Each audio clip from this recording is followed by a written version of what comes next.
What skills do you think you've developed whilst you're here, whether it's like practical skills or social skills? Social skills, I have gained so many. I couldn't even list them, but for practical, I've done near everything under the sun here, and I've gained skills in it. Nothing qualification-wise, but I can operate excavators, I can operate machinery, drive quad bikes, I can fix hydraulic lines, fuel lines, I can paint well now, I can do carpentry, metalwork, everything. It's like, I went from being a guy who could barely cut a piece of wood straight to being able to fix excavators in a matter of months. It's crazy, the stuff that you can do here and learn. You okay, mate? Tell me how we doing. I think there's a lot more. Was there anything specific about the bunker that attracted you, or? Probably the fact that it's, you know, a nuclear bunker in the middle of Edinburgh. Definitely one of the more things up my alley, I suppose I could have done. I've been working with all of the military collectibles and everything. I think I saw that on Facebook and I was like, you know what, this is cool, I'll do this. And had it been on your radar? Because you're, unusually for bunker volunteers, you're like, you grew up locally. And had it been on your radar at all? I think I heard about it like 2 or 3 times in my life. Probably twice from my mum. I remember we were driving into her work one day and she told me about it. And then I think the other time was from my granddad, because he always talked about there being a nuclear bunker hidden in Edinburgh, and I never believed him until I found this place. I'm Logan Noble. I came here on the 28th of April 2024, and I am from the lovely wee town of South Queensferry.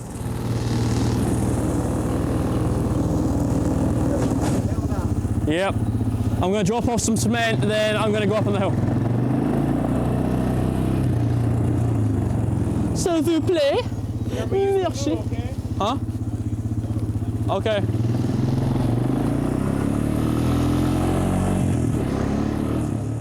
So on that day when you came here and I gave you the tour, was that the first time you'd set foot in the bunker? Yes. Right. At least that I'm aware of. Okay. And can you remember some of the first impressions that you had when you first came on that first day?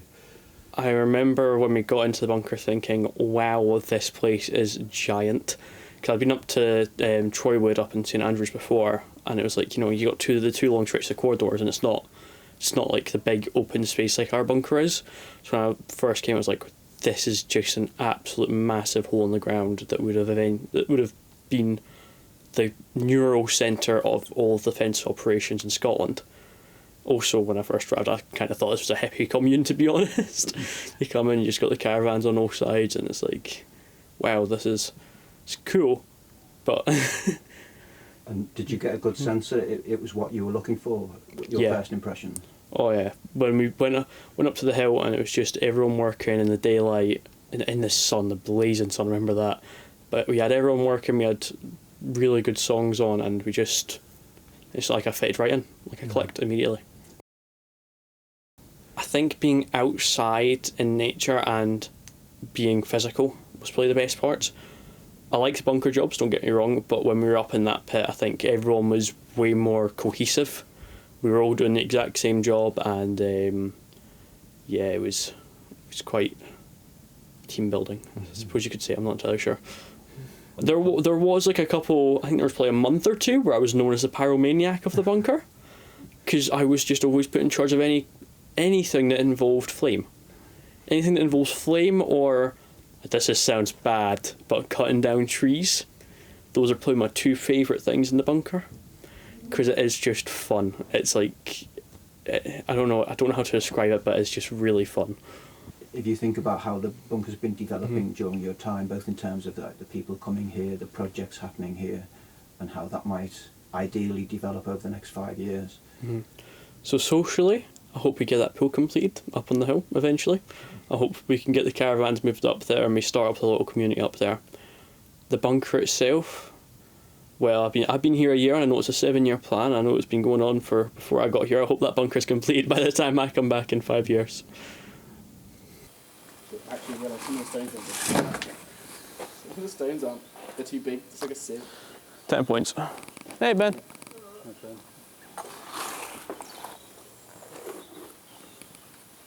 Yep. No one here is a builder. It's kind of obvious cliche that men are no good at talking about their emotions. Yeah. It's quite an inspiring group. They're really ridiculous emotions. Probably 4 or 5. Yeah. Yeah, right. I realised that Yeah. they've just stolen I'm not sure. Maybe here, because I've got material one. So, Cool. life in the town. All right. Is your family coming? Yeah, exactly. I think some of them are, yeah. Also, the only other one I can think Do you want me to get them to sign waivers? No. What's the most useful skill that you've learned during your time at the bunker that you think is going to be most useful in the British Army? Oh, okay. Teamwork, yeah. Teamwork or leadership. Leadership, yeah. And what's, and I know now that you're joining the army. Mm-hmm. What was the transition that happened? Because you said before you tried to get into the military and you'd failed. Mm-hmm. What was the process that led to you kind of reapplying and finding an opportunity to? So the physical process for me is I lost weight, began training like mad, so I was fit enough. But I think the turning point that made me from, okay, I'm going to just continue on doing what I'm doing, to I'm going to join the army was, or I'm going to try and rejoin the army, was when I went to an army experience camp with my college for a week, and I was just like, this is what I've wanted to do my entire life. I kind of remembered why I wanted to join the military in the first place when I went there, and so I was like, you know what, I'll quickly resubmit my application, I'll continue working on myself, and I'll surely pass, and then I passed it first time. And do you think your time here played a role in that kind of transition, of you getting the motivation to apply again to the army? I'd definitely say so. I think if I stayed where I was before, aka unemployed, I probably wouldn't have. I wouldn't have gained the motivation to actually probably join the college course or do much stuff like that.